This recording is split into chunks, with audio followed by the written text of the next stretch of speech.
Praise God, purihin po ang Panginoon. Isang magandang gabi po ang bati ko po sa inyo.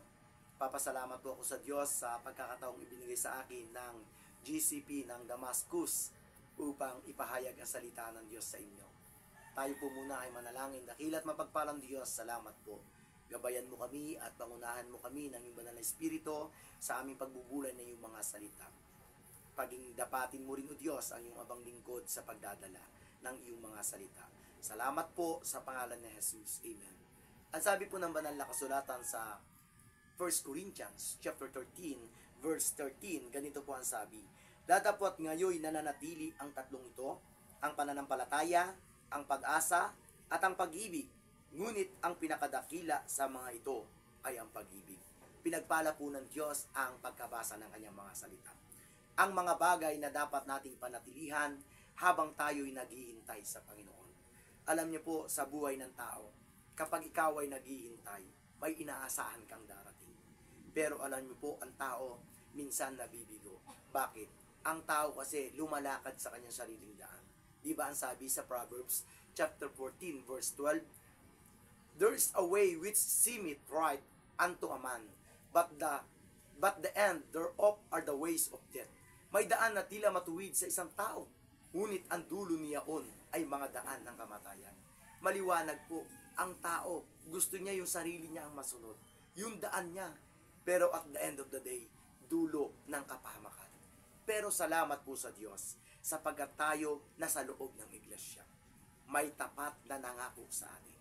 Purihin ang pangalan ng Panginoon. Kaya mga minamahal, sa mga pagkakataong ito, ano ang mga bagay na dapat nating panatilihan habang tayo'y naghihintay sa Panginoon? Una, ang sabi po sa ating teksto, remain in faith. Manatili sa pananampalataya. Paano tayo makakapanatili sa pananampalataya?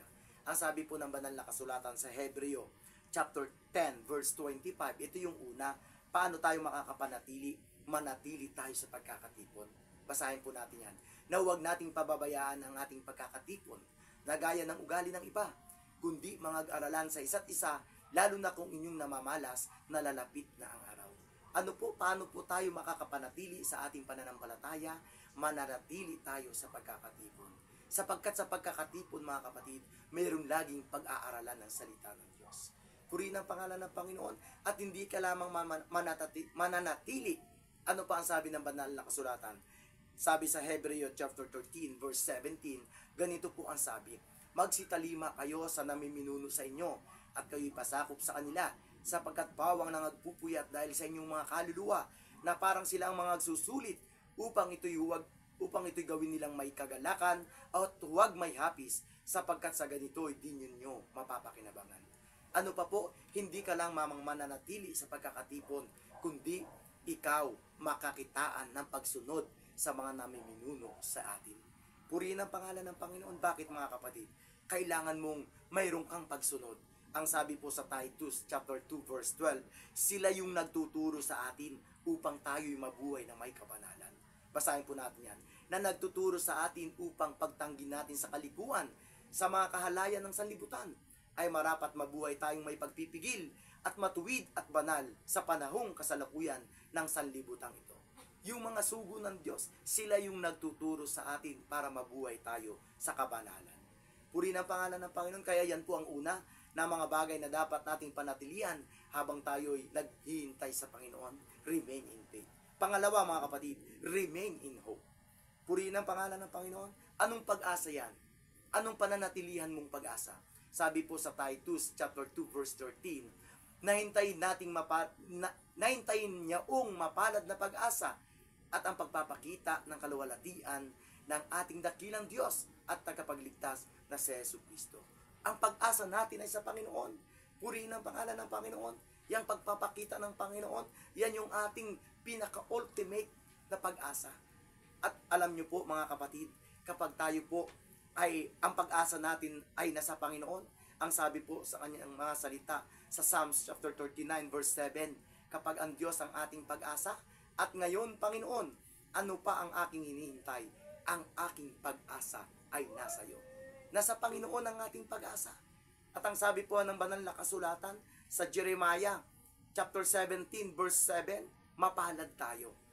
Mapalad ang tao na tumitiwala sa Panginoon at ang pag-asa ay nasa Panginoon. Purihin ang pangalan ng Panginoon. Kaya mga minamahal, kapag ang pag-asa mo pala ay nasa Panginoon, ikaw ay mapalad. At ang kagandahan pa sa Diyos, kapag ang pag-asa mo ay nasa Panginoon, hindi ka mapapahiya.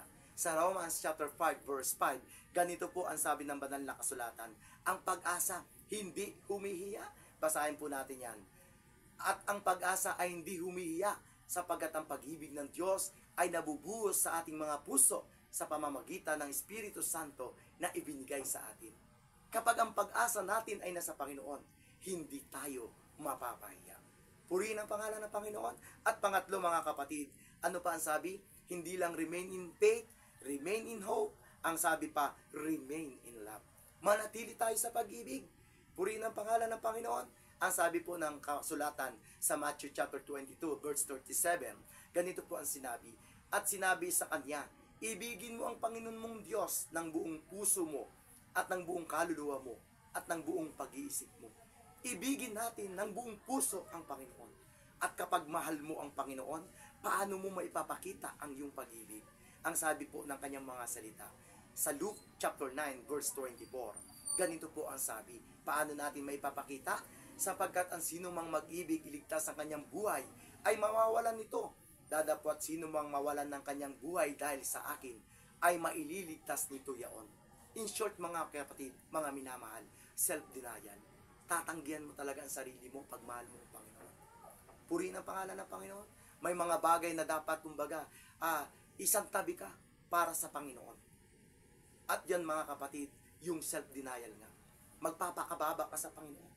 Papahalagan mo ang gawain ng Diyos. Ano pa? Pahalagan mo ang iyong katungkulan na bahagi na tinanggap sa Panginoon. Lalo na sa atin mga kapatid, bilang elder, napakalaki ng katungkulan natin sa Panginoon. At hindi basta-basta ang ating katungkulan. Kaya kung yung binigay sa atin na katungkulan, dapat mapahalagahan ng bawat isa sa atin. At tatandaan natin mga kapatid, mga minamahal, yung ating ginagawang paglilingkod, pagpapahalaga, hindi mo yung ginawa sa pastor mo, hindi mo yung ginawa o kanino man. Ang sabi ng banal na kasulatan sa sa Mateo 25 chapter 25 verse 40, yung ginagawa mong paglilingkod, sa Diyos mo ginagawa yan. Ano sabi? Basahin po natin yan. At sasagot ang hari at sasabihin sa kanila, katotohanan ang sinasabi ko sa inyo, yamang inyong ginawa sa isa dito sa aking mga kapatid, kahit sa pinakamaliit na ito, ay sa akin ninyo ginawa. Maliwanag po, yung ginawa mong paglilingkod na maliit, ginawa mo yan sa Panginoon. Purihin ang pangalan ng Panginoon. At mga kapatid, ang kagandahan niya, mayroon tayong buhay na halimbawa. Mayroon tayong halimbawa na ipinakita ang Panginoon. Ang sabi po ng kanyang mga salita, sa Luke chapter 22 verse 42, si Christ mismo ang halimbawa niya. Na hindi yung kalooban niya ang kanyang sinunod, kundi yung kalooban ng Ama. Kaya purihin ang pangalan ng Panginoon. Kaya anong sabi? Remain in love. Pang-apat mga kapatid at ang huli. Ano pa ang mga bagay na dapat nating panatilihan habang tayo naghihintay sa Panginoon? Remain in faith, remain in hope, remain in love, at ang pang-apat at panghuli, manatili sa pananalangin. Ang sabi po sa Colossus chapter 4 verse 2, ganito po ang sabi, continue in prayer, in what's in the same with thanksgiving. Manatili kayong palagi sa pananalangin, na kayo'y mga puyat na may pagpapasalamat. Napakaganda po na sinasabi na banal na kasulatan. Manatiling lagi tayo sa pananalangin. Tatandaan po natin, ang iglesia hindi lumago kung hindi namuhunan ang sugo ng Diyos sa mga pananalangin. At kapag tayo ay nananalangin, ang sabi ng kanyang mga salita, sa 2 Samuel chapter 22 verse 7, ganito po ang sabi ng banal na kasulatan, sa aking pagkahapis ay tumawag ako sa Panginoon. Oo, ako'y tumawag sa aking Diyos, at kanyang dininig ang aking tinig mula sa kanyang templo, at ang aking daing ay sumapit sa kanyang mga pakinig. Napakaganda po ng pangako ng Diyos. Kapag tayo nananalangin, ang ating mga daing dinidinig ng Panginoon. Glory to God. Ang Diyos ang magpala sa bawat isa sa atin. Purihin ang pangalan ng Panginoon. Amang Diyos, salamat po sa iyong mga salita. Maging pagpapala sa puso ng bawat isa sa amin, at patuloy na ito'y magdala sa ikatitibay ng aming pananampalataya sa iyo. Salamat sa pangalan ng Jesus. Amen.